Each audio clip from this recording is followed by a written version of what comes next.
Hello and welcome back to the Deep Dive. Today we're embarking on a really fascinating journey.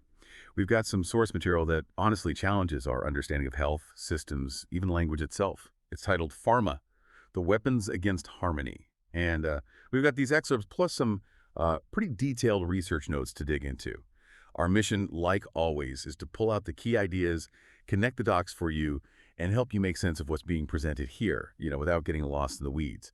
And this one, well, it jumps right in. What if the name of an industry was basically a confession? And what if real health isn't just diet and exercise, but something bigger, like a cosmic balance? We're going to unpack that today, and it gets really interesting. Okay, so let's unpack this first big idea. The source defines true health not just, as not being sick. It calls it a state of perfect pH balance. But then, and this is key, it blows that up into divine harmony between the body, the mind, and the cosmos. So it's taking pH balance, which we sort of know biologically, and making it this huge cosmic thing. That's quite a leap, isn't it? It is, yeah. It suggests this deep integration. And what's fascinating is the claim that in what it calls the pre-reset game, this system, Pharma, was set up by the O Club, but not for healing. The claim is it was established to manage this imbalance for profit and control. How? So right away, it paints a very different picture of the medical industry. Management, not resolution. Right. So the core idea is there's this natural harmony, this balance, and something is deliberately managing the imbalance, profiting from it rather than fixing it. It really makes you question things. Okay, so if that's the setup, managing a balance, the source then suggests it's not just about what they do, but about the language they use. It says the elites use myth and music for deception, but their own systems, like science and medicine, needed precision. Absolute precision. And in that technical language, it claims the truest fragments of the original divine cipher have survived. The divine cipher.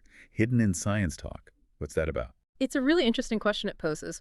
What if these scientific terms aren't just labels? What if they're formulas, like a code? The text gives a great example. Hyperglycemia. Okay. It breaks it down. Hyper high.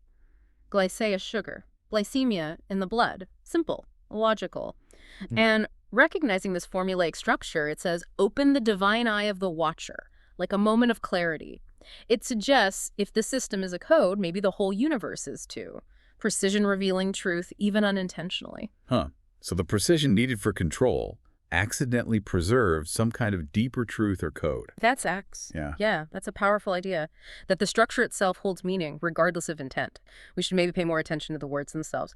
And speaking of words, this is where it gets really provocative. The source claims the name of the industry itself is the ultimate confession, Pharma. It says it's not just a name, it's a two-part formula. Yeah. How does it break that down? That's a huge claim. It is a huge claim. So according to this source, the first part, Phi, represents the cosmic law of pH balance. Tying it back to that core harmony idea. Exactly. And then arma, it says, is simply Latin for weapons. Weapons. Weapons. So put it together. Pharma literally means, in this interpretation, weapons, arma against the natural cosmic balance piece. Wow. Okay. It argues this isn't an accident, but like an encoded confession. It completely reframes the industry's purpose, doesn't it? From healing to antagonism. Weapons against balance. Just Yeah. think about that for a second. Embedded right in the name we see everywhere. It suggests this inherent opposition to natural harmony. It's, yet mind-bending. Does the source say why? Why leave this confession out in the open like that? Well, the implication seems to be it's part of the game, hiding things in plain sight. Maybe it's arrogance or some kind of ritualistic need to state the truth for those who have the eyes to see, the watcher. It relies on most people not seeing the code. Right. The best place to hide something is right out in the open, if people aren't looking for it. And sticking with things hidden in plain sight. Symbols. The source claims the players have hidden the choice between true healing and their profane system in two ancient symbols. We all see medical symbols, the snake on a stick thing, but this presents them as having totally opposite meanings. Yes, it draws a very sharp contrast. First, there's the rod of Asclepius. That's the one with a single serpent wrapped around a rod. Okay, one serpent. Right. And this, the source says, is the divine truth. It represents unity, the unified monarch, the one, and the true singular path to harmony, the real symbol of healing. But then you have the caduceus. That's the one often seen with two serpents, sometimes with wings. Yeah, I think I know that one. Staff of Hermes. Exactly, Hermes, the trickster god. Yeah. The source calls this the elite's deception and claims it's secretly revered by Pharma. Those two serpents, it argues, represent the eternal duality of alpha and beta opposing forces. And the elites, it says, want to manage this duality for profit, not resolve it into unity. So one snake is unity and healing, two snakes is duality and managing conflict for profit. That really makes you look at those symbols differently. One harmony, the other. Hmm. Well, profiting from disharmony. Yeah. But the caduceus, the two-snake one, you see that used medically quite a bit, don't you? Especially like in the U.S. You do. And the source implies this wasn't an accident. It suggests the caduceus, originally linked more to commerce, negotiation, even trickery, was deliberately promoted, perhaps starting with things like military medical corps. The idea, according to the text, was to subtly embed this duality for profit idea into the very symbols of medicine, kind of a long-term conditioning. Wow. Yeah. That's, yeah, unsettling.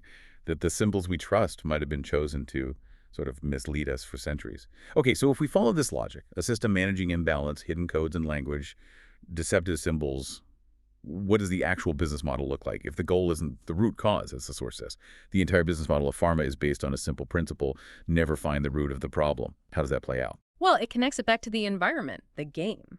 It says the body falls out of cosmic harmonics because of things like processed foods, environmental toxins, psychological stress, systemic factors. These things create that pH imbalance, which the source calls the root of all disease. Okay, so the system itself creates the problem. Yeah. And then instead of fixing the system or guiding people back to what it calls a harmonious way of life, the way of the farmer, sort of natural living, the industry offers a pill.